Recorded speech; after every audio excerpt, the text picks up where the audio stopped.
Hello and welcome back into today's stream review. I've got something pretty special planned. We're parked here outside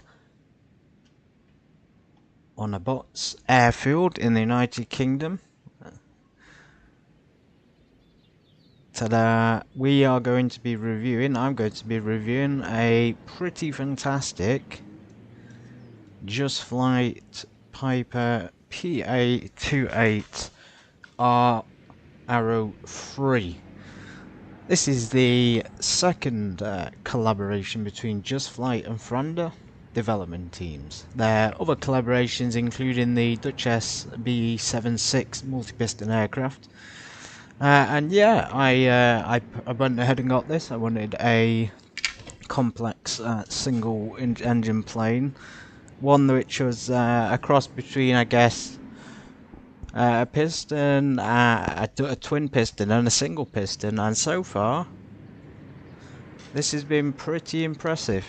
First impressions were excellent, and since then, in the preceding several 8 hours of test flights, the plane has only got better.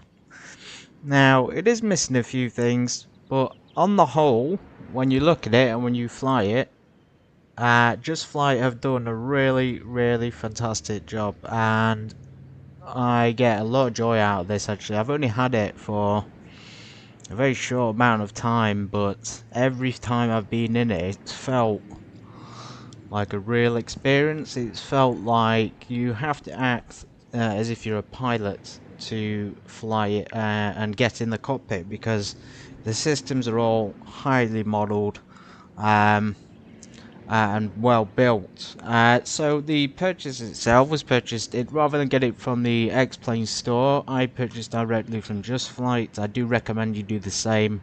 Their website also talks a little about the collaboration with Franda, and you can see the aircraft such as the Dutch S, which I mentioned earlier, is the other collaboration, and they're very proud of all of them. I'm not surprised. But YouTube doesn't really have, or anyone doesn't really have any videos up other than 1 or 2 about this particular plane. So the Piper Arrow III, not the turbo edition, doesn't seem to be very out there, but the turbo edition does. For me personally, I just like the basic one. There's no need for a turbo engine. Besides, the turbo engine, which is also by Just Flight, has the T-tail. So as you can see here, we have the nice low wings, and this is the first time I've ever flown properly, or really taking the time to understand the systems on the Piper with the low wings. So for me, just a bit of background, it was always the Cessnas with the high wings. I did have a little bit of experience with the similar aircraft. I think it was the Piper. It was a Piper something Dakota, or something, I can't even remember the name, from Microsoft Flight Simulator, and like that was great. I thought that was alright in 2024. But I've uninstalled the game because I got this and I realised that this is just miles better. Everything about it is very realistic. So yeah, purchase directly from Just Flight's store, and they will give you the download once you make the account with them, which is fair enough. And then once you got the account, you'll be able to download further updates. And also they send you a discount code, considerable discount code for the Piper's 3 and 4 turbo editions, which is fantastic. The file itself was 2.5. Just walking through the introduction at the moment. So we're introducing this the aircraft, and now I'll talk through a bit of the systems a bit more in depth, and we'll get a flight done. Just to give some context, actually, we'll get the flight done from Abbas today, and we're planning to do the tutorial flight, which will take us in Gulf Pop, India, all the way down to Shoreham, and we'll be following a series of navigational aids. It won't take that long, so that's why we're going to spend a little bit of time on the actual review.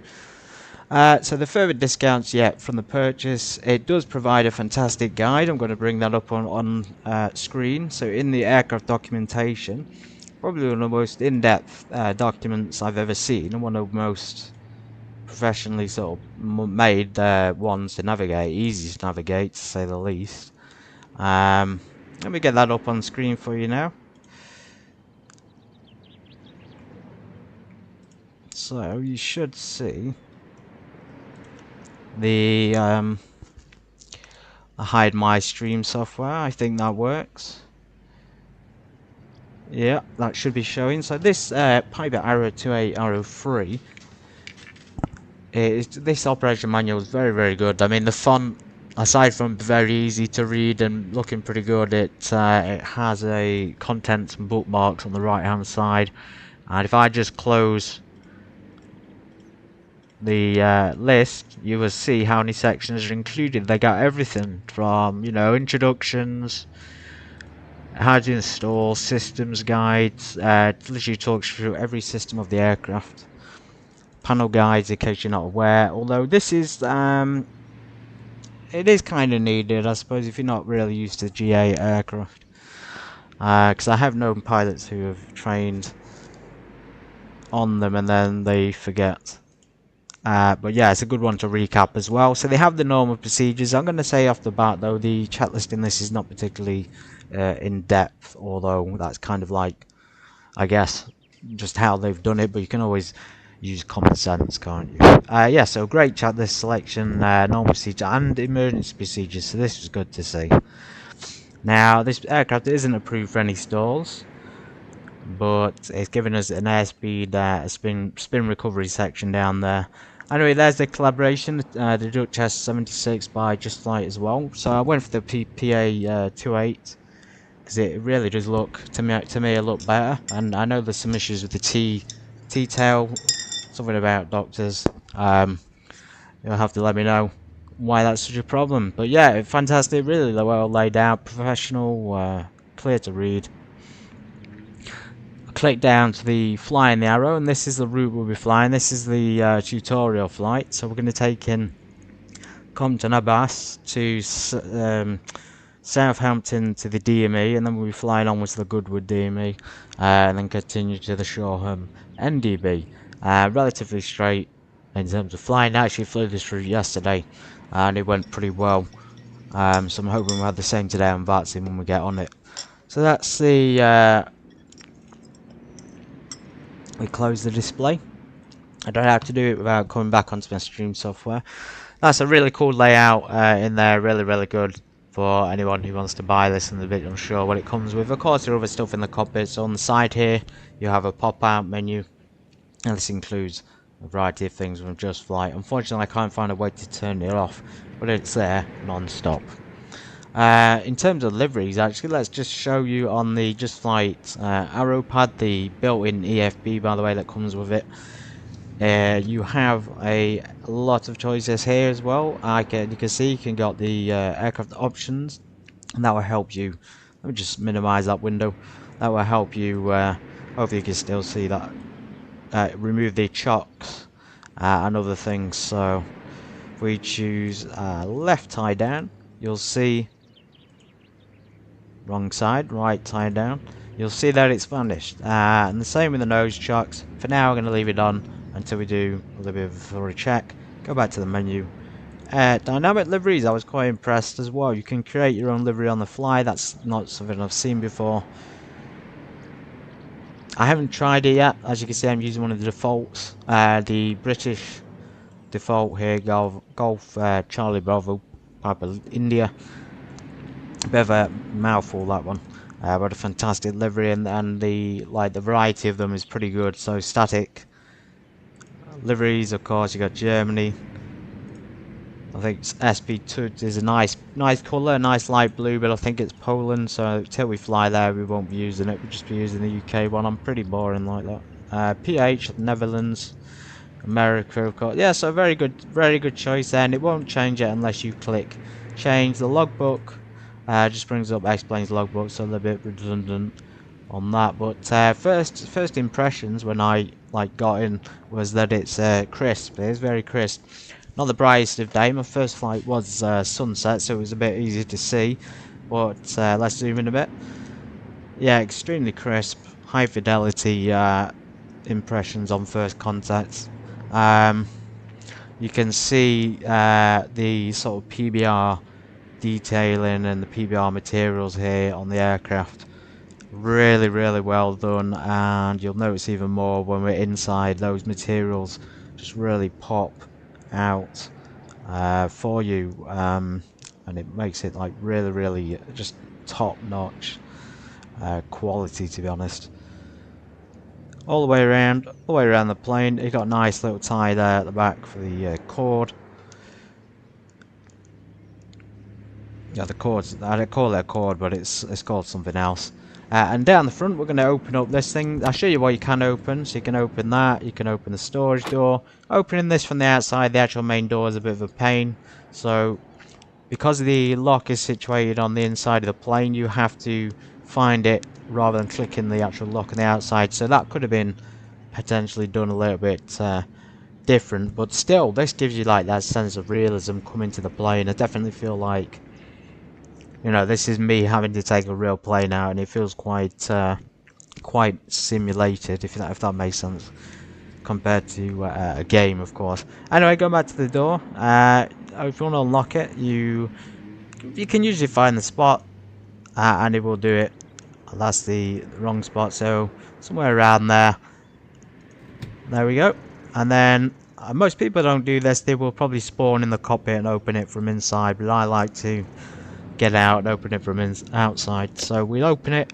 Now again, you can't just simply open it like this. You have to find the handle. Not very hard to do, and then you can open it, and the animations are very, very smooth and very, very well done as well. The wear and tear on the aircraft, you can see, is also put there in the correct places, although like some of the paint where there's expected, some here on the tail, I was expecting just a bit more perhaps on the leading edge. I don't know about you guys, but usually find there's a bit of grime and dirt under those leading edges, especially on aircraft like this that will land at, you know, grass runway airfields.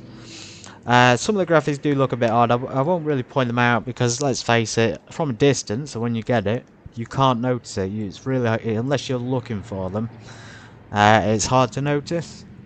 But you can probably see what I'm talking about, and you'll see in the copy as well. But most of it is generally high definition, so we're going to hop in. So let's do this semi-realistically. We're going to, there we go. Let's walk into the cockpit. So we've done our sort of pre-flight checks. Everything's looking clear. We've checked the oil. One thing you can't do actually is check the oil. So you can open it, but you can't dip a stick in to check the level. And the same with the fuel. Maybe those features would have just taken it. And like it's already a very, very impressive aircraft, but it would have taken it, I think, into the stratosphere in terms of quality. So up the step we go. Yeah, just the ability to open the avgas, check that fuel level. Inside the cockpit, let's hop in. Again, first impressions, very, very good. You know, high quality PBR textures and materials were immediately visible when I spawned in, and that was just such a relief, because obviously this is a payware Addon from Just Flight, and for someone who wants to pay a reasonable price for this kind of quality, it was really nice to actually get that quality. So yeah, don't be ashamed of buying it, because it really is fantastic. As you can see, the PBR materials around the sides here, they're really high detail and well done. The fidelity and the general sort of look and feel is brilliant. Even if you zoom in, it still looks extremely good. And the seats, I just sort of circle around and point things out, but the seating things stand out. The seats and the details, you know, the seat belts, the dash as well looks absolutely beautiful. This part overhead, really well done. Around the sides, the dash, this leather sort of stitching, I can't imagine that's easy to program, but they've clearly used, let's put it this way, they clearly used, and it's obvious they've used real aircraft for this development, as in they've took real plane pictures and they've used them in the game to model around them. The actual look is, I say, pretty much exactly like a real one. If it's this particular model, they do vary to some extent, but in general all the same. Includes the required instruments, which is something I noticed. Again, immediately we have the 6-pack layout there. We have the NDB, we have nav 1 and we have nav 2, and then on the right the radios. And thank God they didn't put the Garmin 1000. Instead they've opted for the Garmin 530, and to be honest I prefer that over the 1000 or even the 550. Same as on the Baron, except for on this you have that, it doesn't work now, but you have the addition of the actual sounds on the buttons, which it just makes it fantastic. Paint job wise, in interior, fantastic. There are a few low quality things, but you know, like back here for example, probably because we're not going to be looking back there, although I have a quick view. They're still acceptable. It still looks pretty good, you know. The curtains, even got the ashtrays there from 1970s or whenever it was built. The switches sounds, let's just show you. Where's some switches? Turn up the volume on my stream a little bit, but you should be able to hear them. They are really realistic. Really nice. And obviously the sound of the door, let's close that. So just block out the sound, and of course latch it. Oh man, I just love this aircraft. I'm so glad I got this, and I highly recommend it actually for people who like general aviation aircraft, because it's, let's face it, one of the best ones on the market. And you do have actually, because that sound outside is pretty loud, I think that's more of an X-plane issue. I haven't had any exterior sounds penetrating the cockpit other than this airport, so I think Compton-Abbas, not great for sound. Can put the headset on down here, so two options. So mic doesn't work, but headphone, and it reduces it by quite a lot. Same on the right side for co-pilot, but that reduction in noise just makes it like so much more realistic. And if you've ever been in a Piper, you'll know it's pretty quiet compared to a Cessna. Again, the EFB includes a variety of spaces. You can move it around using the top. That'll pop it out. The right side will just return to the main menu. The bottom will actually put it down here, which is a really cool space, and it makes it a lot easier. We are going to just be aware we are going to be using the checklist for the startup, and then click somewhere up in there, the click spot. It's not hard to find, and it'll pop back there. Now it can go down here. All the co-pilots are up on the co-pilots window, including weight and balance. So that's really great. So you can get rid of people. Today we're going to fly solo.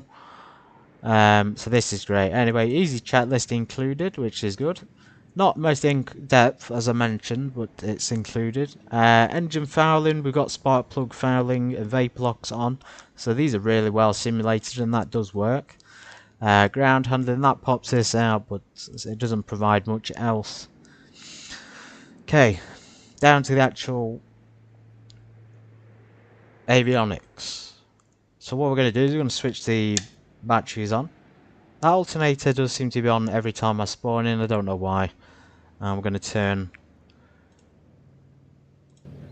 just put the headphones off while we do this, and turn the avionics on now. For this one it's not very obvious because there's no avionics switch in this aircraft, so we'd have to click there and put it into the up position. But if you, like me, you're using a yoke, in particular a honeycomb yoke, and this is important for you, then you need to switch the avionics switch on your yoke before you can switch it on here.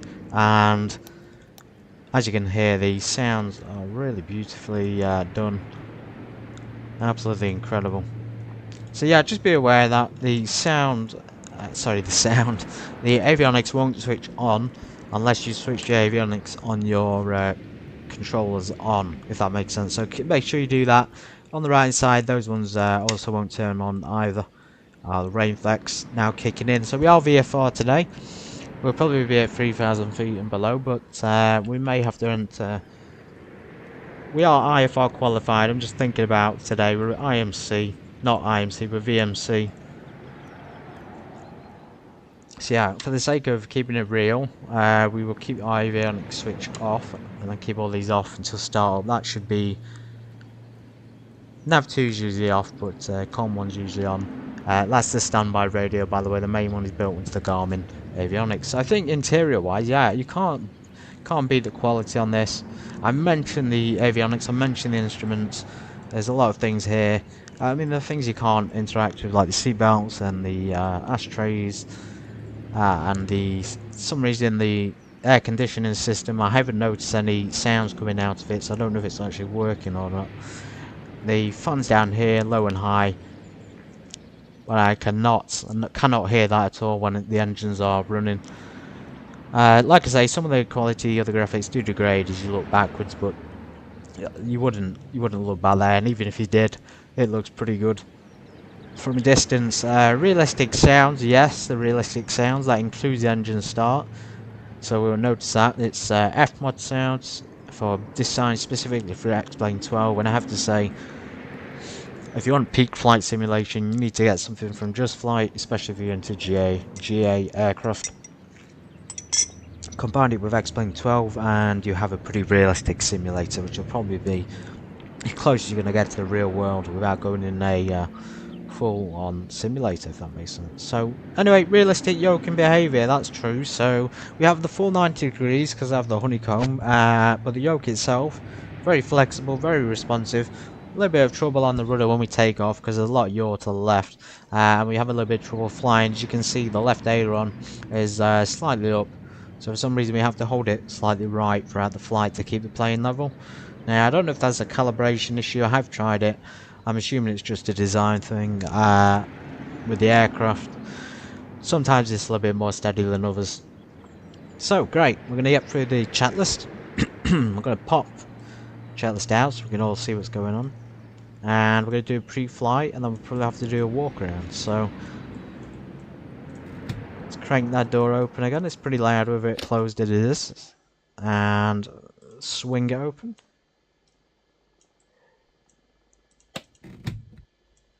Unless I've just closed it. Yep, so the door was open the whole time, everybody. Just be aware that. Very easy to make that mistake, especially if you're not used to these. Okay, cockpit. Gear down, so you can tick these off. Doesn't read it out, but I'm sure it's compatible. In fact, I think I read it was compatible with X chat lists, so that means you'll be able to get them read out to you. Excuse me. Parking brake. Keep it pulled up to set it. Avionics. We know it's cut off. Battery's been on all the time though, that's not good. Mixtures. Idle cut off. Magnetos. So I want to keep... Today I want to keep the yoke on. Oh god, excuse me. Not the best day for a review with this voice. Yeah, I'll keep the yoke on because I want to see where it's going, and I want you to see what it's doing in flight. Battery master switch, but I will turn it off for the start just to make it a little bit easier. Batteries, annunciation panel, illuminated, and battery coming off. Now you should really do, when you got the battery on, you should do the walk around and check the lights. So I'm going to do that. Every light's coming on, and you'll notice the EFB still popped out. Let's do a quick check of the aircraft. So all the aircraft working. Good lighting on the outside. I don't know why the lights show up like that. I think that's some kind of glare or aura from it. The light sort of aura. I'm not sure if that's like a design fault or if that's how it's meant to be, because from a distance it looks fine from the front. It's just from the side you can notice it, and then for some reason on the right where the red one is, there's no issue. So perhaps it's just that green light, or perhaps it's livery. There's always something else. So lights are pretty good. We'll assume we've done the flight walk around, so let's turn all this off. Batteries off. Primary flight controls. Okay, that menu does get a bit of a pain, so if I just click off, hopefully you can still see it. I'll keep checking back to it. Left aileron, right aileron up. Early to check the flight controls, by the way. So flaps in this aircraft, very unique. Wrong button. Still got chocks on, don't worry about that. But yeah, flaps. This lever, and it's all manual. There's no electricity or engine power needed. for it, so that's absolutely brilliant. It's obviously worked by cable, strong cord cable of some kind. Absolutely amazing. Obviously lever action there. Brilliant. Package door, so we close that. Let's check. Let's get our baggage door closed. We're all loaded up. We're a single person today. We want to go back to the menu and we want to do aircraft options. Part of the walk around, we'll to remove tie down. So just a point of notice, actually, I would have liked them to have allowed them to be clickable spots as opposed to non-clickable spots. So I don't mind using the EFB for it, but yeah, it just would have made it a little bit better. Anyway, you can't have it all. Checklist, left, right, we've checked everything. I'm just going to check these off for the sake of speeding things up, although I know for a fact everything is looking and working and functioning as expected. We've got to get out of here pretty soon anyway. Our flight plan is scheduled. Okay, before starting engines, checklist, brakes, circuit breakers, and Just Flight and the Front collaboration have done a fantastic job. Every single circuit breaker is modelled, every single circuit breaker pops out. That is just magical, absolutely magical. And frame rate wise, I've been getting a good 60 frames in this plane. It does drain and use a lot more GPU and resources. You're going to hear the computer fans kicking into gear, but again, that's as expected from such a high quality thing. Unfortunately, you can't see the usually on the top right you better see it. Today we can't see it, but just be rest assured, actually we should be on the FB somewhere. Avitab is it? One of them, by the way, built in Avitab, and that will show you frame rate. So yeah, 60 solids, about 60 FPS, limited to 60 FPS, so in reality it's probably more, but the Avitab integration is also great. Okay, propeller, let's get ready to start and ready to witness the greatness. We're going to close the door, we're going to latch it, and just look out them sounds. Avionics, fuel selector, so down here on the lower left, it does start off, which is great. Okay, throttles. Just a little bit of an inch open. Alternators and batteries coming on. Fuel pump. Okay, we're going to assume it's cold engine start. It's still 20 degrees here. Maybe we can go to a warm engine start. Mixtures idle, cut off, propeller clear, starter and mixture. So what we do, it's like this 172. You will engage the starter and advance the mixture. By the way, there is a mixture ident or detent there, so it won't go past it when you're in flight, which is great. Actually, it prevents you from we want beacons on. So again, there are a few things missing off the checklist, but it's common sense. We probably want, so you got two options. If you like me using the yoke, you can just switch it on the yoke for the nav lights.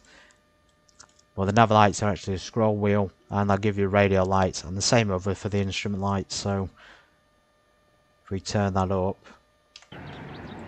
you notice that the I was going to say that notice the lights come on, but they didn't come on.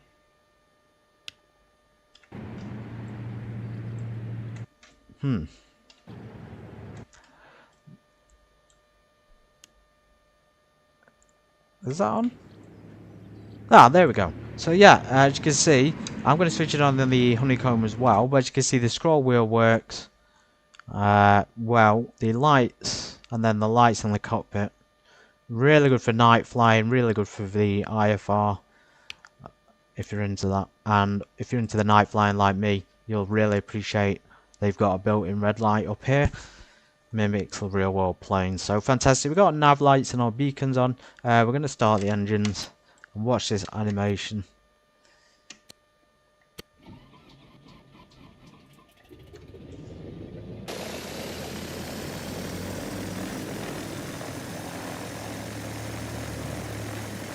Absolutely incredible. For some reason we've not got the pilots in today. I guess because that left tie down's down. Sorry.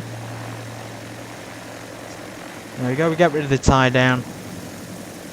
We got rid of the gear outside, the captain and the co-pilot will pop in. And that's really cool because we're a single pilot, it's only put one pilot in. So I haven't noticed that before until today.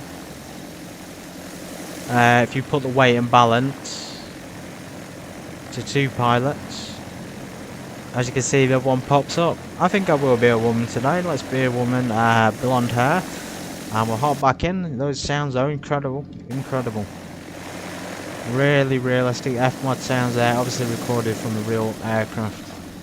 Golf, Charlie, Bravo, Papa, India, what a pleasure. Absolute pleasure. So cool about the pilot, you can't see them in the cockpit, but that's not needed. Okay, engine starts, let's not spoil our magnetos both. Oil pressure is coming up, temperature's coming up a little bit. Throttle, so this is how we avoid spoiling our spark plugs. Keep it between 14 and 1500 RPM. This is the RPM, this is manifold pressure, just be aware of that. And we're going to go ahead and program our flight plan. So avionics. Because we're flying to the end goal of excuse me, Shoreham, the tutorial fly is recommended. And it's actually told me how to do these things, but for some reason I just can't. I don't know, it seems a little bit more complicated when you're in the actual plane, so it's definitely worth practicing. There's a few nav and nav 2 switches just lying around, which I still haven't got to grips with. So, going back to the flight plan, we need to do the Southampton DME. So we call that Sam. You see VOR DME or VMR in the UK, and then we need to go to the Goodwood. I'll program this into the radio frequencies. I just want to put it into the flight plan just so we have it available. So Goodwood, if everyone knows Goodwood, I'm pretty sure that's where the racing takes place. I can't remember my alphabet. Where's W? GWC, Goodwood. And then we'll go to Shoreham. So that's EGKA, very good airport, Shoreham. Absolutely beautiful. Echo Golf.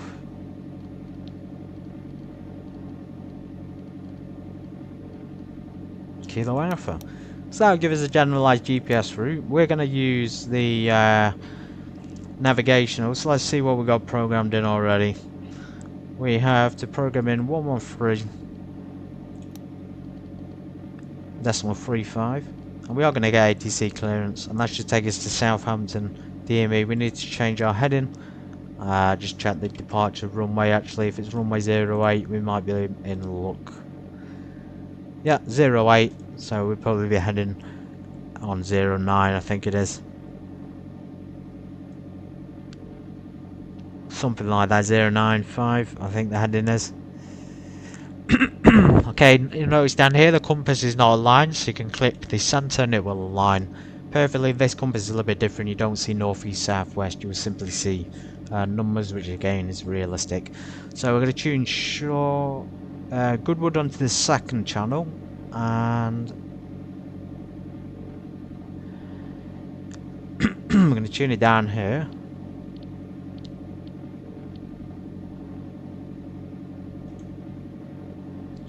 Right, give me a second, just trying to remember how to work this thing. Let's turn that off. There we go. So 114.75. That's going to be our backup. And when we turn this on, it should. I wonder what that's changing then.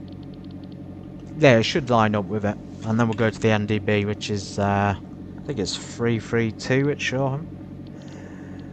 Okay, no more fussing around, let's get going. So stand by, we don't have taxi lights.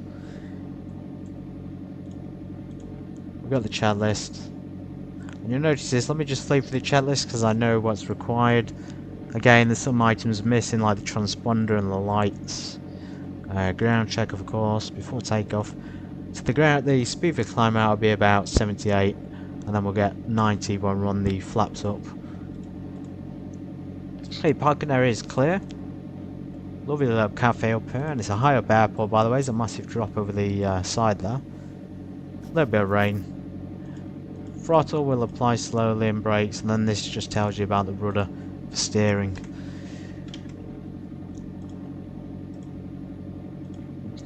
I'm just going to call the 8 to see if there's one available. We're going to tune into the Unicom. You already tuned into it. Okay, connected to voice server for a Saturday. There's nobody online.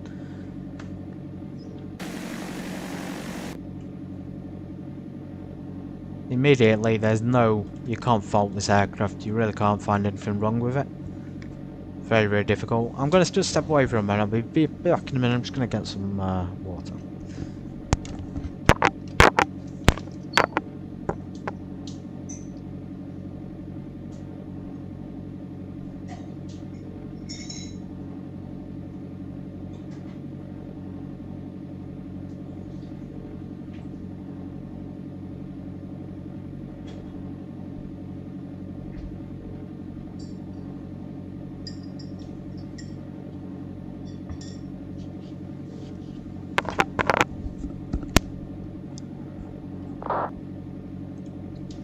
Fantastic. 08 for departure. We'll set our heading for 08 and we'll get going. No ATC. If you're enjoying this so far, let me know. If you let me know what you think of the plane. Most importantly, my first impressions, it's top quality. Everything you could expect from a GA aircraft. Number 8, right there, right next to us.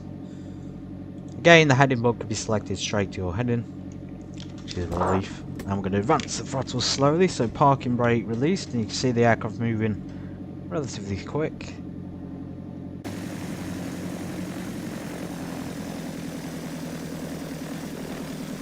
Absolutely amazing, isn't it?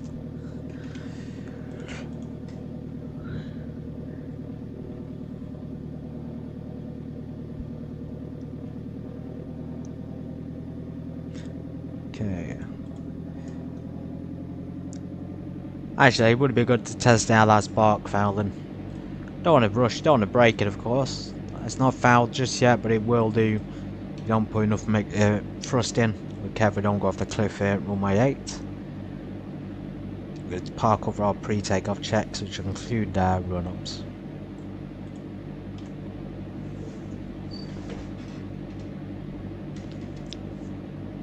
To the side of the runway, I'm sure they don't mind. As I said, brilliant plane. Wind's just off to the left, and a brilliant airport. For some reason they just brought out another update for X-Plane 12. I don't know if that was just specific to my computer, but I'm just noticing the terrain and things is looking in more detail, and there's definitely a lot more hills in England that I've been flying over. Anyway, parking brake set. Propeller full forward. 2000 RPM, let's get rid of the yoke again. Propeller should be full forward. 2000 RPM, magneto check. Quite a lot, actually can have a max drop of 175, but it's barely 50 mags at the moment.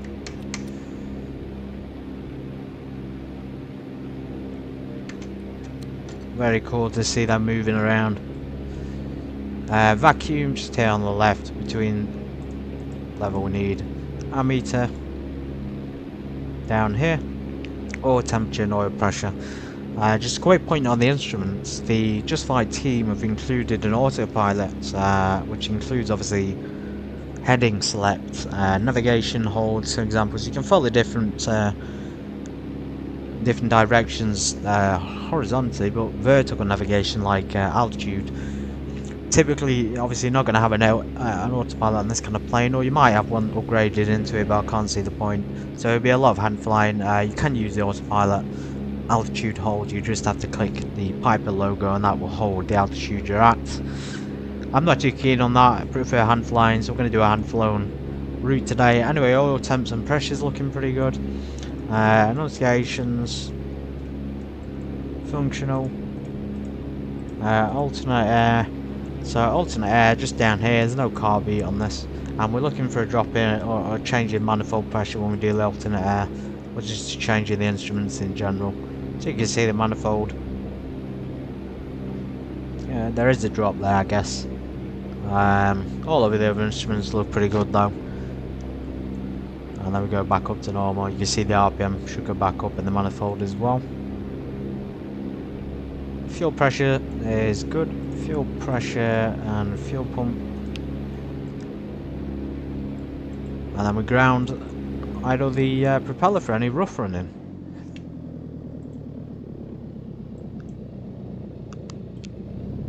One check we didn't do actually, we should be feathering that prop. I don't think it's called feathering this, I think it's called something else. I'm just used to it from the Baron, but yeah, checking the prop, full back, full forward, and then retract the propeller.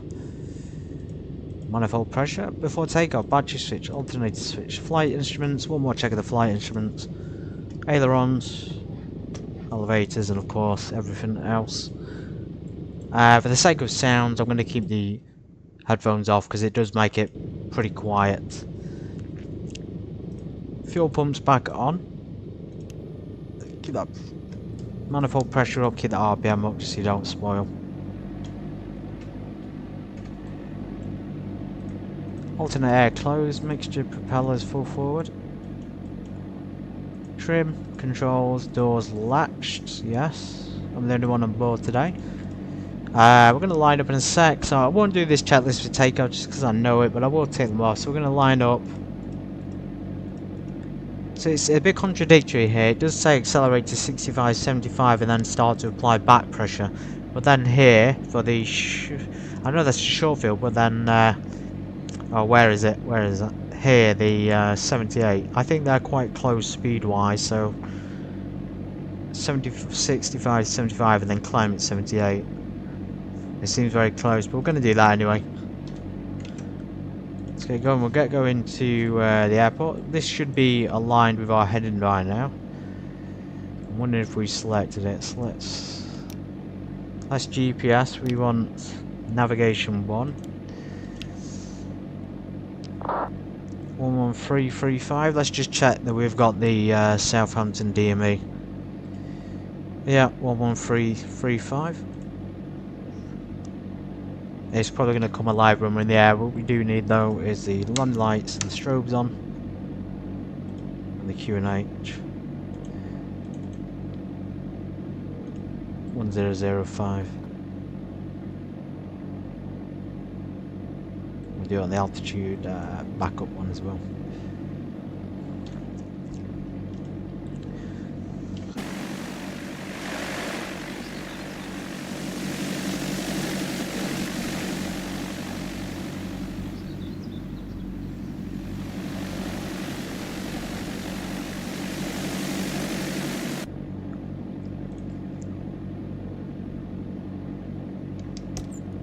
Parking brake released. I'm going to line up on the runway.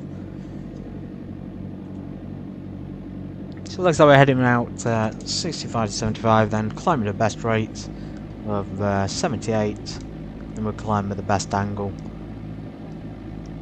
of 90. Sorry, best angle of 78 and then the best rate of 90.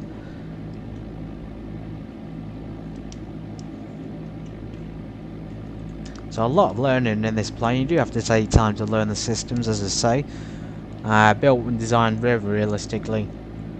I'll talk a bit more about the dynamic and flight dynamics into the air, but in general it does feel like stepping into a real plane. Making my flight feel like one requiring real pilot skills. That's what I put down, as opposed to hopping in the game. So yeah, it definitely makes you feel like you're practicing for your PPL or something like that.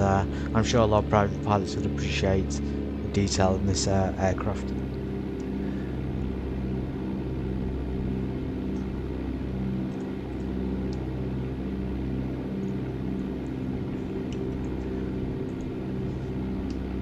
Compton-Abbas traffic, of Charlie Bravo Papa Indian departing runway 08, VFR departure to the east. Okay, full thrust, gotta be careful with the rudder, it tends to drift off to the left. Nice grass runway, so keeping it off the nose a little bit. Hear the wheels skidding. And rotate. Running mild pull up. I'm used to flying either the Cessna or the Baron, so I'm used to doing a steeper climb out. That's a rate climb, gear up. Aiming for about 78. I just realised we've not got any flaps, so we probably don't need to go for 78. We can go straight up to 90, so relatively quick climb out. And it, like I say, if you're used to the Cessna or this is a cross in terms of speed. I'd say this is as fast as a Baron for a single engine, and it's not a turbo edition either, which is fantastic. So yeah, if you're looking like me for the complexity of a single piston aircraft, which is obviously complex like a multi-piston, and you want the speed as well, the Piper Arrow is the way to go. Okay, landing lights coming off. And we're literally hand flying this all the way to Shoreham Airport. We're going to use... I wanted to use the checklist for the flight just to make it a little bit more in depth and show you, but I think we'll skip until the approach and landing. We'll use Avitab in the meantime, and we should be squawking transponder 7,000. We've only got up to 3,000 feet. As you can see, the climb rate is magnificent, and we're going to plan for the NDB arrival to Shoreham Airport. So usually well, in this case it'll be an RMP. I'm pretty sure they got an NDB there as well somewhere, unless I'm mistaken. We'll do that when we get there. For now though, we gotta keep an eye on the direction we're heading. So usually we turn that until a white flag appears on 2. Okay, nav 1 radio's failed. Great. I am going to fix that because we want to use the navigation today. So everybody, just the real failures are modelled. Maybe I pulled out the circuit breaker and didn't push it back in, but it's unlikely. So yeah, realistic model failures over 3,000 feet. Let's level off. I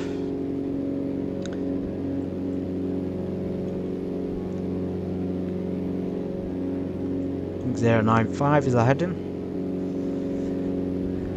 Let's head towards that. We'll keep about this altitude, and we're going to reduce 2200 on the propeller RPM,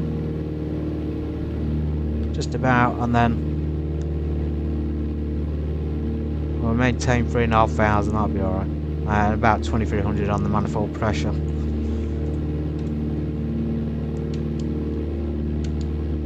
Just be aware, I wouldn't fix that failure in real life. I had a pitch trim failure yesterday, same aircrafts, so I had to land with that, which was alright, not too bad.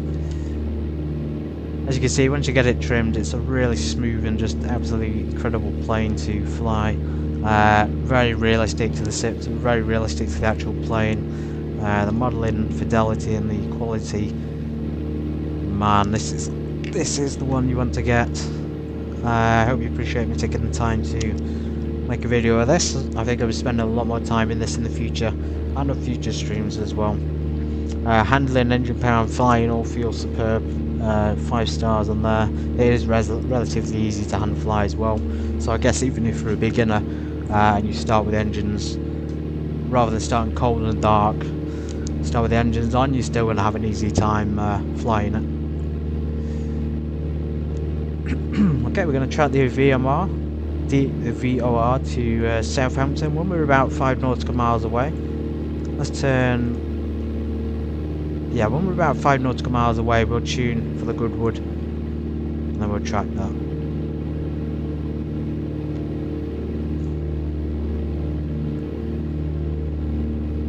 that. The pitch trim does feel a bit overpowered. Smooth functionality, but it does tend to pitch quite... I've noticed at high speeds it will pitch quite rapidly if you use it. Slow speeds, obviously there's less airflow over the wings, so the on the elevators, so the pitch won't be as effective. Again, modelling real world dynamics. Landing wise is certainly more difficult than taking off, and the sound animation with the wheel like screeching as you take off, that's a little bit concerned because it shouldn't really be doing that. I think that's a design for landing, so you hear it screech on landing, but landing's a lot more difficult. Gear flap extension do affect the aerodynamics. Obviously, as you expect, increase the drag over the wings and the aircraft. It will cause significant drag and noises and slow down the plane.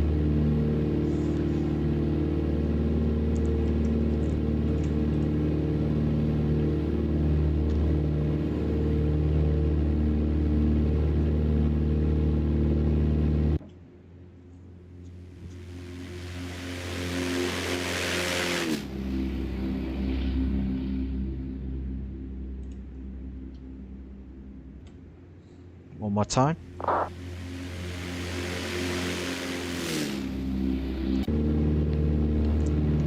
You can track your hours in this. It has the tachometer down here, so I've done 8 hours so far, and that's realistic flying, by the way. That's a combination of cross-country and cross-country night flying, mostly in VFR conditions.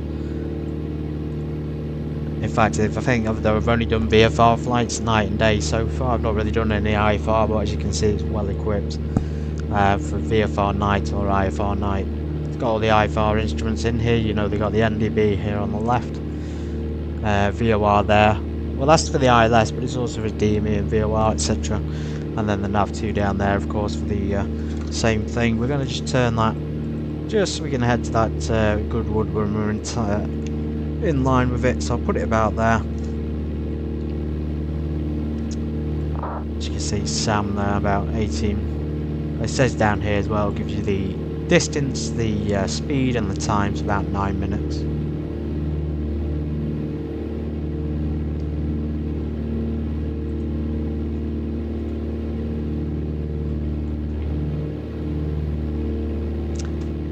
The aircraft came with one pre-programmed view. I don't think I programmed anything, but I pressed the this viewpoint and it takes me to the instrument panel, so I'm guessing they put that in there for anyone who wants to do the IFR flights.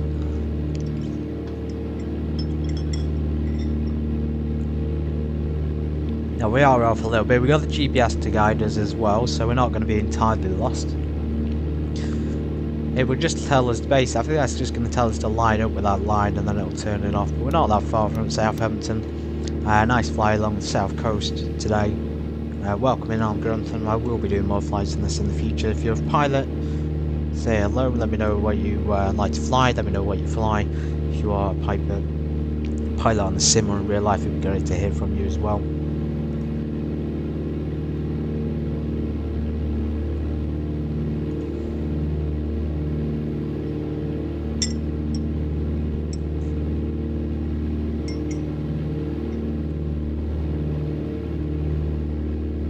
Hands off flying, so the aileron issue seems to have been sorted. Ever so slightly drifting, but not as much as it was yesterday.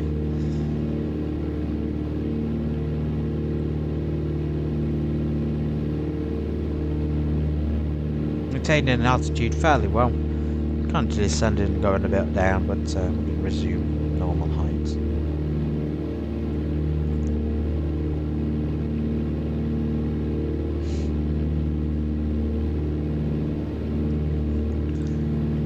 Some of the texturing though just really pops, I think, really pops out.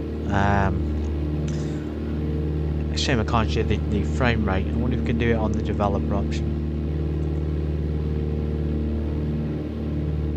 No, usually I can on screen.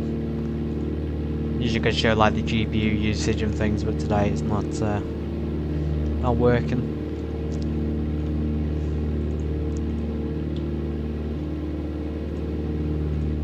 Slightly more power needed on the computer. I think the kind of PCI I have is a suitable one for it, but if you got... We just mute them, put the headphones on one sec. Let's see what the difference in sound is. Apparently the stream can still hear the aircraft sound. That's interesting. I'll just turn it down on the stream.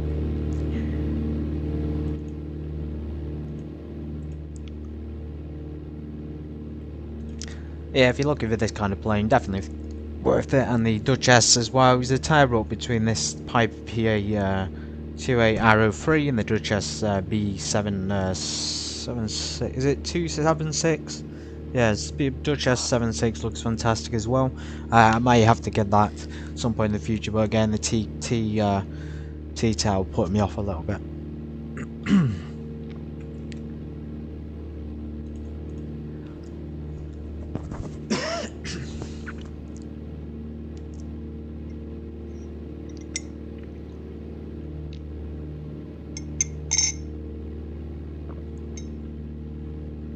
When we get within 5 nautical miles of the Southampton DME, so we're all VFR as you can see. We can see the ground about 3,400. We can still see it.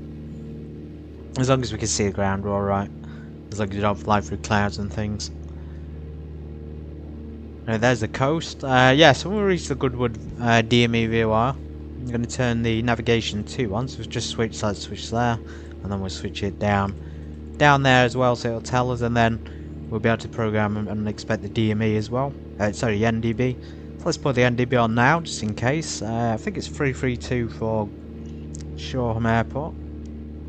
I can't remember what the course is to track it, but it's probably not far off what we're tracking now. Let's just select 115. I think it picks it up within 10 nautical miles, so we've still got quite a while to go.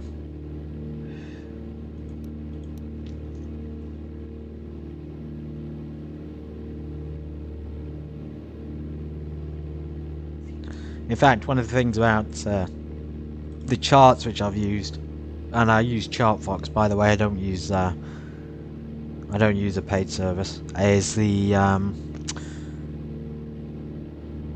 the service will give you charts for London, for example, and it'll tell you the minimum height, maximum height for their service. But today if you want to do Shoreham and we want to check, I think in others sometimes they will have, like, they got circuit patterns there. I don't know if you can see that. Sometimes they will have this. That's pretty good. We did come when I did the flight yesterday. Came in right hand downward for runway 20. We might have the same. But sometimes they'll have a chart there, like area minimums, minimum altitude, etc. So let's line the back up with the VOR. Realistic behaviour again when you turn and bank in the aircraft. It is pretty steady. The Microsoft one was a lot more steady, but this one in general is pretty easy to fly. When you bank, you do need to pitch up slightly to prevent the nose dropping. Microsoft did seem to fly on rails a little bit. I guess this one is similar, but it's not. Like, this is a lot more realistic. Even the graphical quality is supreme compared to the Microsoft version. I'll have to show you a picture of it.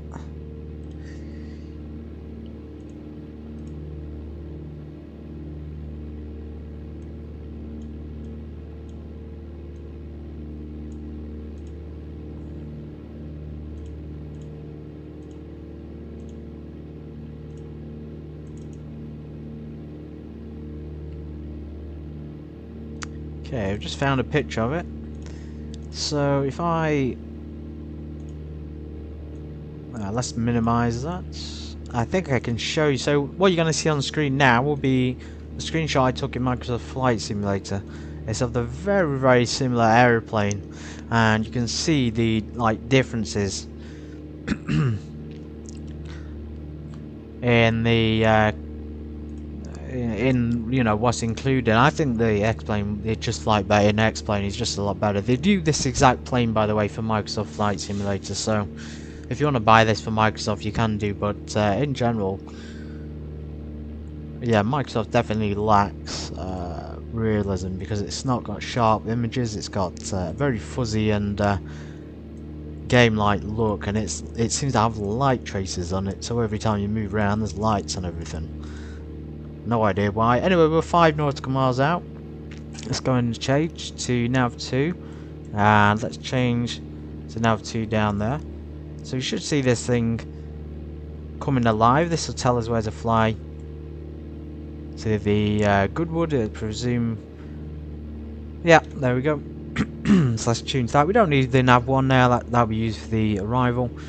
So we're just going to use nav 2, and we're going to double check down here. 11475 we should be tuned into.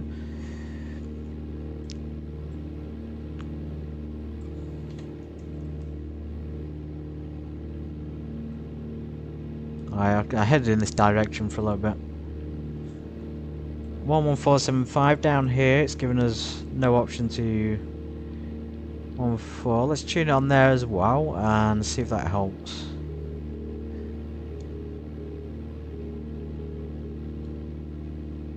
So yeah, that nav 2 there, it obviously does work, because obviously they made a good add-on, but yeah, nav 2, when you switch to nav 2, it should give you the... I've just realised we've got navigation 2 programmed into the navigation 1 as well. Now we're in VFR IMC conditions, so let's just descend down a little bit.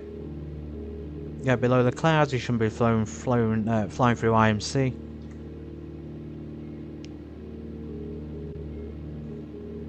We are heading towards that as well. And that'll give us a heading. I've forgotten how to do navigation because the weather's thrown me off a bit. So we should be heading in that direction. Not further than what we were doing before, to be honest, about 115 or 110. Descend down to about 2,500 feet, depending on what's happening. Right through the clouds. Definitely don't want this. Strobes. Yeah, as you can see how easy it is to get disorientated as a private pilot who's not IMC rated. We changed it, of course, to call it IFR rated. We could definitely see that disorientation. Even now, I'm only at barely 2,800 and becoming unaware of my situation. There we go, there's land. Try and get through the clouds a little bit. Just for reference, not change the prop position, just reduce the manifold pressure. Don't go below 15, I say, because it will foul the spark plugs, and it actually says it in the checklist. So if we go into, I was going to say, if we go into checklist, and I think it's on the descent checklist, it will show you the reference for the 15 inches manifold pressure. Quick clickable region pop up.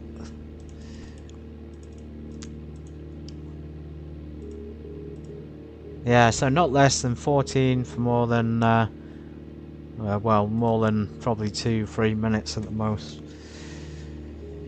Okay, we're going to level off there. Maintain 2,200 feet.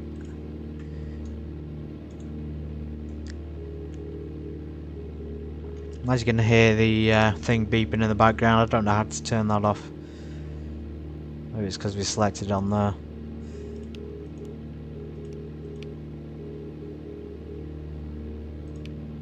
Oh, DME is selected, that's why.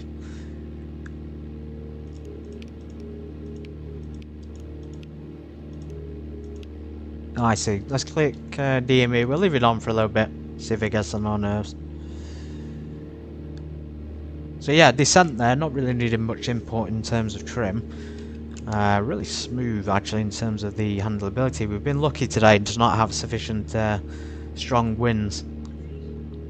So what are the winds like? 4 knots, that's about it.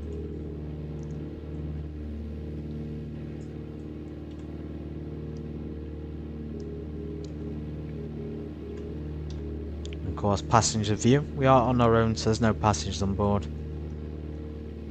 Even if you had them in the back, with a weight and balance, I haven't seen them appear. But you do have the option, and you do have the option of putting some baggage on as well.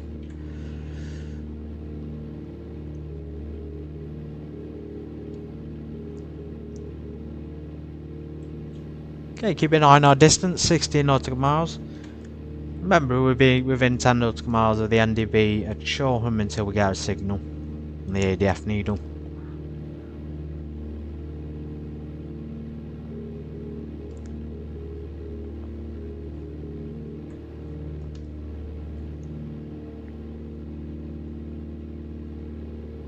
I'm using the instruments properly, everybody, don't worry. I'm using these DME, VOR and markers in the ADF, and the GPS is there as a backup. We could turn it off because that's not going to have that will only have an impact on the comms. I suppose we need that. I don't think you can use comms too in this, but I was going to say we could turn it off if you really wanted to fly bare bones.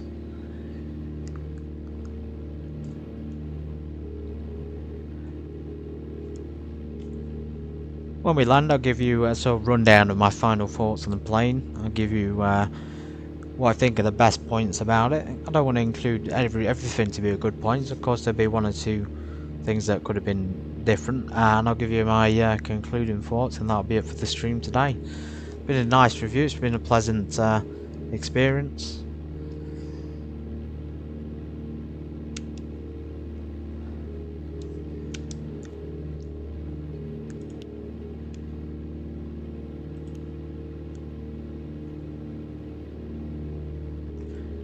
As you can see, that's telling us to go back to Southampton, but if we change it, it will change to the Goodwood.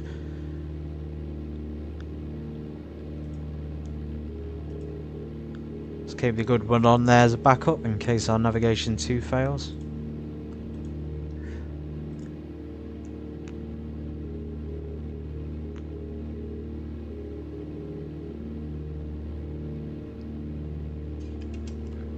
Hoping for a bit more GA traffic when we arrive at the airport. It's been very quiet on that sim in the last week.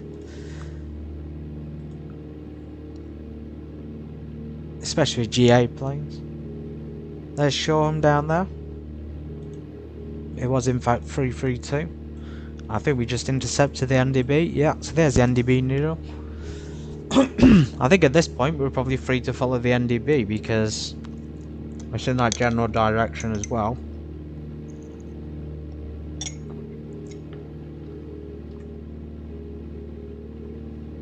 Yep, so we're free to follow the NDB. We'll just adjust our course accordingly.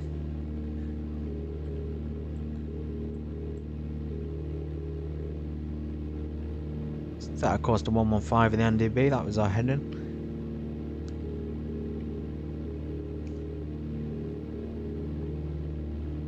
Speed wise, yeah, so there's that speed, faster than a Cessna 172. Although I don't get high speeds in the 172 even if I was like full throttle cruising, it just wouldn't do it. I don't know why. But this one, absolutely perfect. You could go up to like 140 if you wanted to.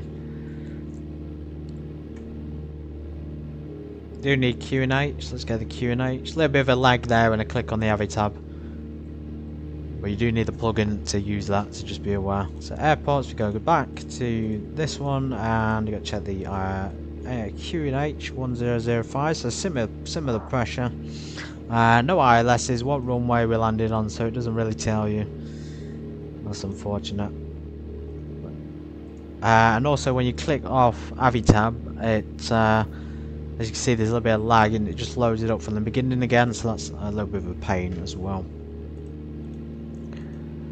Cruise, so I've set the cruise settings. There is an included manual for the aircraft, and there's also an included sort of speed reference manual as well. I didn't show you, but if you get the aircraft you'll be able to use that, and it's gives the references for flap settings, etc. So when we descend, we'll be setting the required power. We have the PI engine every 1500 feet, avoid excess cooling. Spark plug fouling by keeping that manifold pressure above 14 or 15 inches.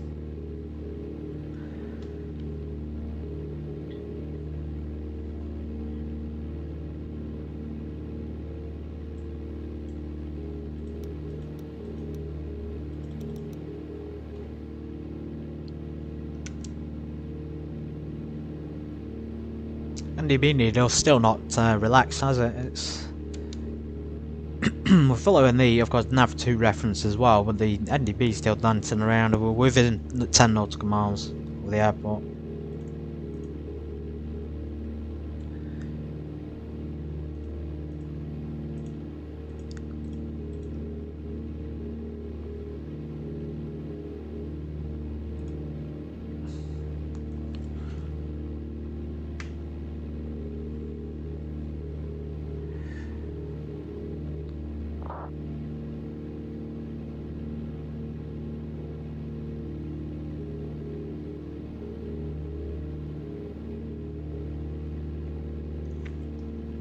Below London airspace, below controlled airspace at the moment. I think London might be about 3.5, something like 2 or 3,000 up to. I can't remember because I'm not got the chart. I know it's pretty low down. Maybe even 5,500 feet.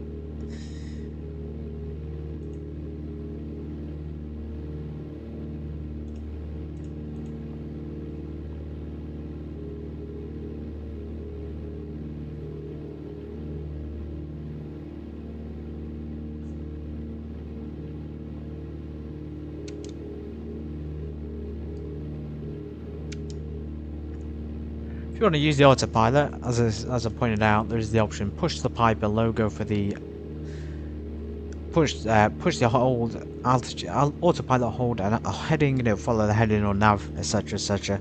Pitch will have to be controlled by yourself, unless you click the altitude hold button.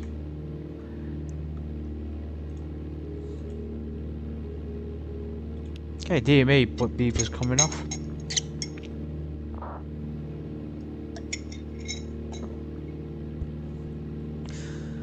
So as you can see, the design, there's no issue there with the ailerons or the yoke being out of place. I think it's just the, I don't know what it is, I'm using the honeycomb, so it does, as you can see, it's not level there. I don't know how to remedy that. I don't think that's a reflection of the design, or it might be to reflect the real world, but I'm having to hold it probably a quarter of an inch, not even that, third of an inch, just to the right, just to counteract that roll we've got going on.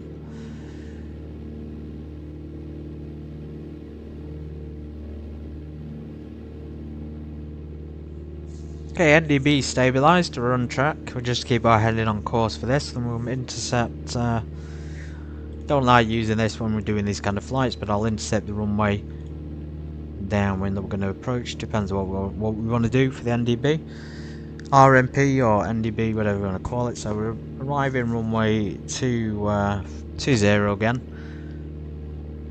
Yeah, we're going to need it. Runway 20, and we'll come downwind. Probably fly over the Little Hampton. Yeah, there's Little Hampton. So as you can see, I'm familiar with the airport. Little Hampton, and then we'll come downwind for runway 20.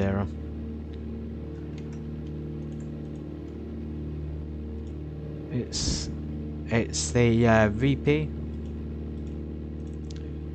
Okay. One more time in the avatar, but I promise not going to look anymore after this. Quick look at the chart. We'll use the RMP for runway 20. Instrument of approach. We don't want instruments, we just want the RMP. Yeah, we'll intercept downwind runway 20. Probably at 2,200, about that height now, I guess. Although, to be fair, when I've intercepted downwind before, I've been about 2,000 feet. And then, that we won't go as far as Addon. We'll come back for the base leg. We'll stick at this altitude. There's the shore, there's the coast. Just gotta turn to the left, keeping that NDB in mind. Keeping our nav 2 as well in mind. So yeah, downwind, we'll maintain same altitude, and then we'll turn base. We'll start descending altitude on downwind and base, and then final. Shoreham NDB 332, we're going to be well below 160. Usually with this kind of approach, I've done this Addon approach before, straight in from the east, west, and then you come in, obviously down to 2,200 minimums, and then down the RMP. And if we need to go around, straight to 2,200.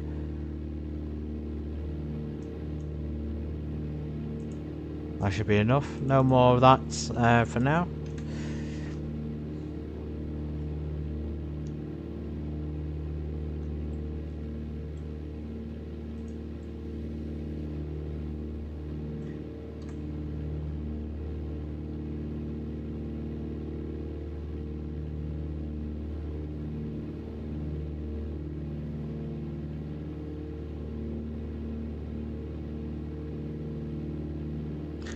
Actually, I'm just wondering, should we drop dead side into Shoreham, downside on the downwind, sorry, on the dead side, and then circle back round for right and downwind runway 20. No, I don't think that'll be working because we've got, I think, terrain as well at the airport. We'll keep our eye out for it. There's a lot of clouds ahead. As I remember, there's a lot of hills, as you can see. Usually over the approach you'll come over the hills, and of course this place below, Shoreham, aka Brighton, south of England. Very famous pier, very famous landmarks there as well, and very famous YouTubers used to live there, probably still do.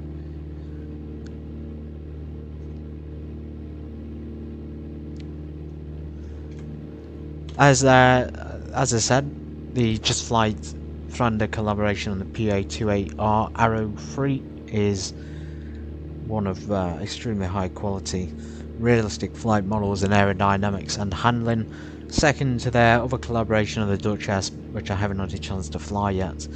You can also get the other collaborations include the Piper Arrow 3 and 4 Turbo editions, both available as a pack, or you can buy this normal edition with the Turbo 3 and 4 as well for about $45, which is great value for money right there, and that's direct from the Just Flight store. A lot of fun to fly, a lot of fun to navigate in this aircraft.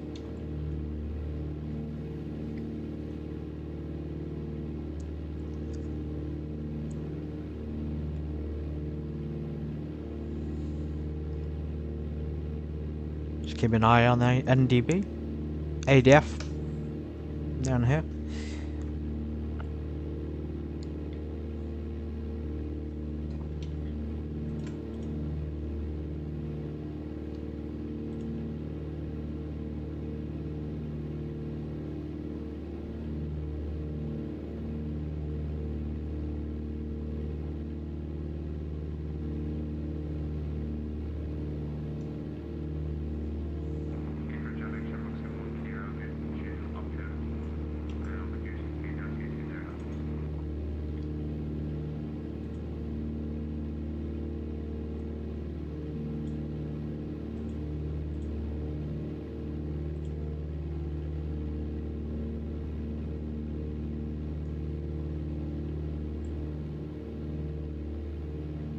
I think I can see the airport, everybody. That's in the distance.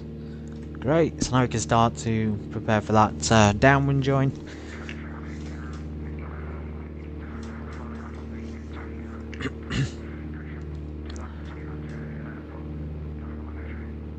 Picking up a little bit of wind here. I'm just going to keep an eye on the map, not for the airport, for the other aircraft. There's literally nobody else here. It'd be great to do a stream.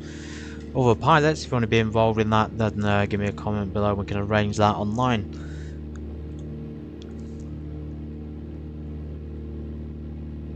Shoreham traffic, Golf Charlie Bravo Papa India is 2,200. We'll be joining the right hand downwind for runway 20. And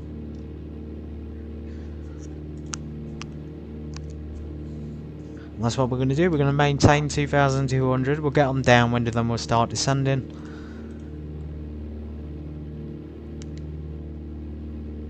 We'll probably extend the downwind just a little bit longer just so we can get down to the right altitude. Just bearing in mind the clouds in the area, we don't want to enter.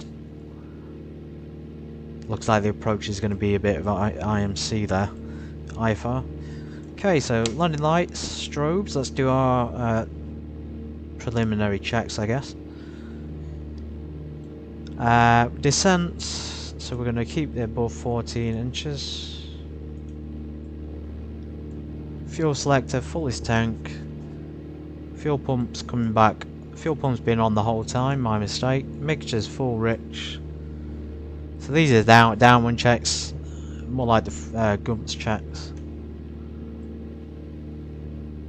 When the NDB is rolling, we can turn, because we're losing visibility now of the airport. There's the airport. Turning downwind. Start to reduce that manifold pressure. Start to descend. Mixture's full rich. What's our fuel like? So fuel's good, mixture's full rich, propeller's fully forward. Start to descend downwind. Quite high up. So there's the runway 20. We've got the option there for the grass or concrete. We will be landing on the concrete one today. And we're pitching about 110, so you'll see it's relatively stable, even on the descent. One notch of flaps, increase that drag. Landing lights on, gear checked. Just going to descend down, get down a bit more to about 1500 feet. Shoreham traffic, Golf Charlie Bravo Papa India, downwind, runway 20.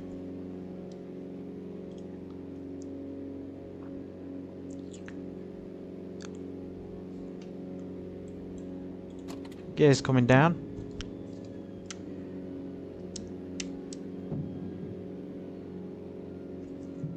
Aiming for, what are we aiming for here? 75 approach speed. And then the shutdown checklist at the end.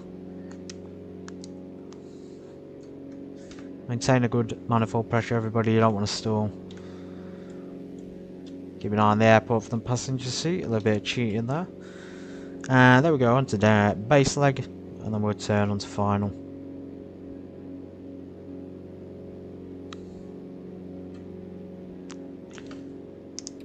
Second notch of flaps, or third notch.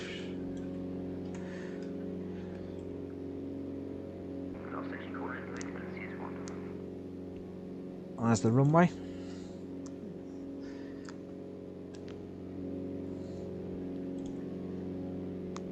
Keeping that descent, we're about 75 now. We'll put another notch of flaps on final. Absolutely stabilised, but need a lot of trim on the final.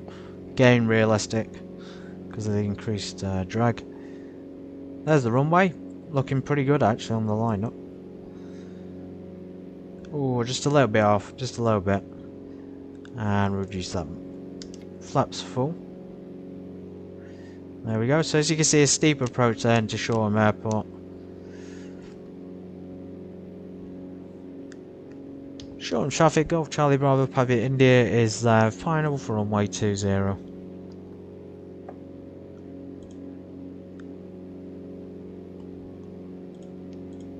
As you can see, they're too high, too low. Just gotta be careful of that extra terrain. And don't be idling the manifold. Don't be idling the throttle on this because it will drop like a rock out of the sky. It's very much like the Baron in that sense. Although pipe aircraft do have a different layout, they do have different instruments included as well, even on the standard aircraft. So let's keep focused. Stability on the plane wings is good. At 70, we'll maintain that. Maintain that rate of descent. 300 feet. High approach over the trees and houses.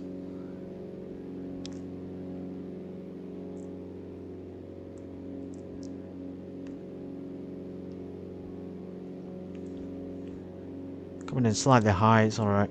Don't need to worry about it, everything's fine so far.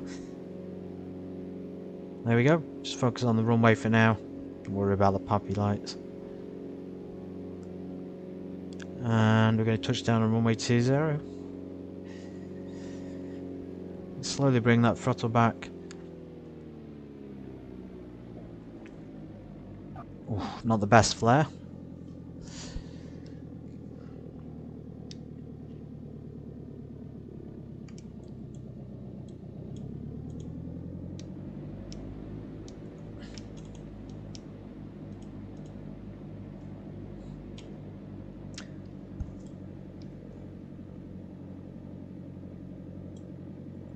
This is a taxiway next to us. I think we do have a taxiway turn off somewhere. Ah, there's one there just on the left. Grass turn off. Getting landing lights off.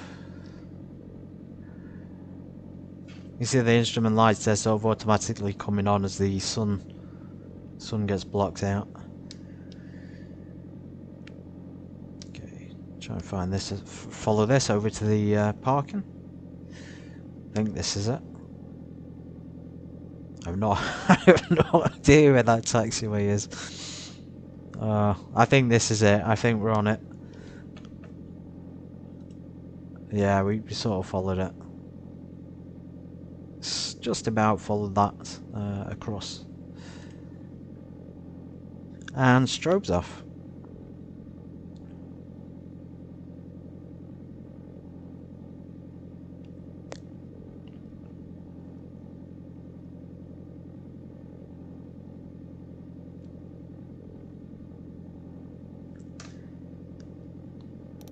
Transponder standby.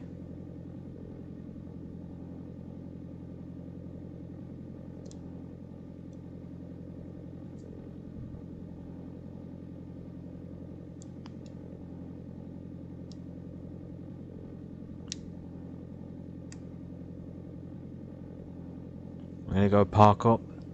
Hopefully get ourselves a drink. They got a nice seating area out front. Fuel trucks. Refuel there. We didn't check our fuel too much through the flight, but we had sufficient fuel on board.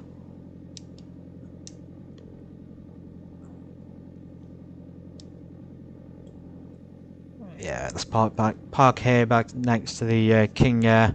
Swing our pipe around like this. And we'll pull up and watch the replay. I want to see that landing. Not too bad, but that flare was a bit disappointing. Just gotta keep that nose, I'd say not up, but at least flat. Anyway, flaps up. Yeah, that'll be alright. Nice parking. Okay, engine shut down. Let's pop the tablet out somehow. Okay, that's one thing that isn't included. There's no pop out, as in you can't pull the tab off. It just pops out as a separate thing. So flaps, fuel pumps, avionics coming off. Electrical switches, so all lights, not the beacon, but all the other things turned off. Any heating, pitot heat, propeller full forward. Throttle, close that fully. Mixtures, do you have to unlock it there? That's a safety feature, so you can't cut the fuel off in flight. Wow, just listen to that metal. Magnetos, alternator and battery. So I'd recommend turning the beacons off first when the engine shut down, and then the transponder as well. Of course, it's not a complete checklist. The checklist is actually written in the plane. You have the takeoff checklist and landing checklist. So, and you got a lot of other things in here that you can look at. A lot of other details. You know, there's writing around it. I haven't checked for the PA-28R Arrow III name at the front of the plane yet, but I'm sure they're taking the time to model it.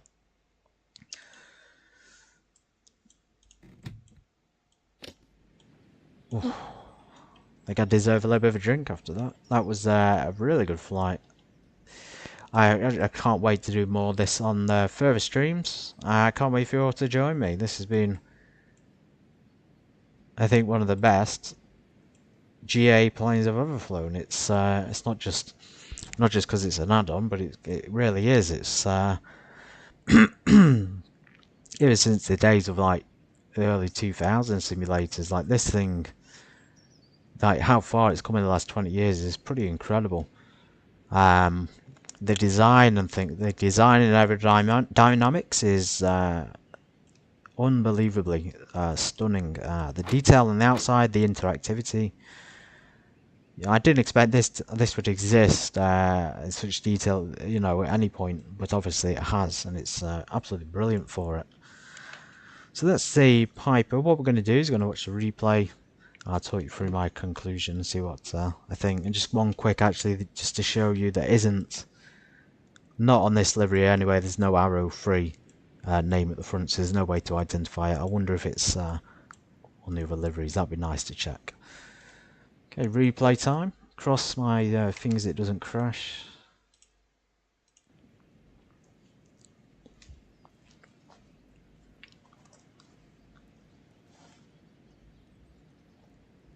A bit of a freeze there.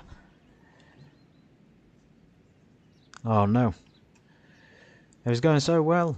It was going so well on this review. Ah, the replay mode.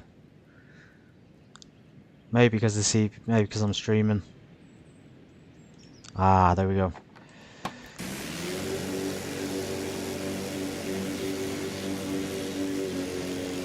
I see this landing then, the Piper. She's looking very happy. She looks like she's done a good job. There we go. Coming in nice. We'll do this angle first. Nice and steady into Shoreham Airport. This is those realistic sounds as well, realistic aerodynamics. Oh, a little bit of a balloon, but that was a damn good landing. And one more time.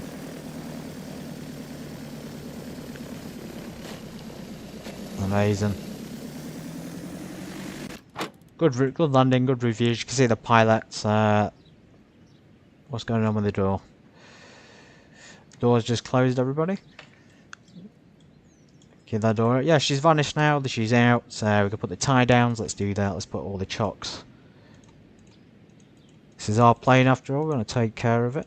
I don't know if it saves like between flights. If you don't put them on, it won't spawn them with it. I don't know. I haven't checked. I don't think it does, but to be fair, it doesn't need it. A few other features like perhaps including engine covers and pitot tube covers would have been good. Although if you can't really see any pitot tubes there, I can't see any on the exterior.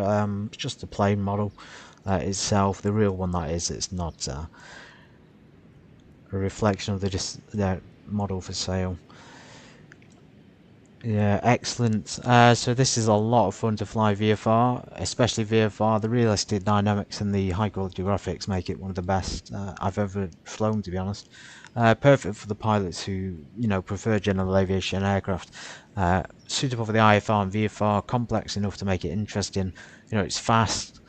The sounds and interior detailing to a high level and very impressive there. The complex piston engine aircraft like this, obviously interesting and fast enough not to become boring, but also not too complicated to become overwhelming. So a good transition here from the Cessna to say a Baron. Although if you've flown the Baron and you know the procedures for a twin piston, you'll be similar on the Piper, although Piper has different requirements. Cost wise, I think reasonable cost. I've definitely seen worse for sale on the X-Plane store at higher prices. Just flying Frando, well done. I do recommend this if you're looking to improve if you're looking to improve the level of your most private pilots, which, as I say, is to a single engine complex aircraft level. If you're a private pilot, or if you're an airline pilot, I just recommend it if you want to get a bit of more hands-on flying. So yeah, I definitely recommend it because of the high quality and enjoyment. I enjoyed it a lot so far, and as you can see, hopping back in the cockpit, I have a total of, it's only saying 8.9 hours, but I think that's pretty good actually for someone who's just started. If you want to get more hours, do more flights, and it's obvious as that. It's an absolute pleasure to hand fly it. It's a 5-star aircraft. It's only missing a few things, to be honest, which and a few graphical niches here and there, but overall, it doesn't impede on the enjoyment and functionality of the aircraft. It's a fully functional airplane with absolutely nothing wrong with it in terms of its handling. I don't even think you need any reality expansions with it because this is as real as it's going to get.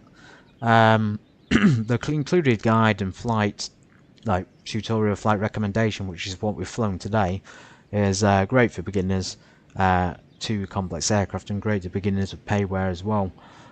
So anyone who's got the plane is thinking what to do with it, go ahead and do that tutorial, because we flew today from Compton-Abbas to Shoreham, and it's gone very, very well. It's been very easy to navigate, simple to understand the systems, and given us enough meat there to enjoy it. So yeah, thank you for everybody for watching. I really hope you enjoyed this. This has been a pleasure to fly, and it's a shame it's not brighter, but we will do another flight, more flights in the future when it's sunnier, and we'll do more VFR flights in the night as well. So everybody take care. Thank you so much for watching.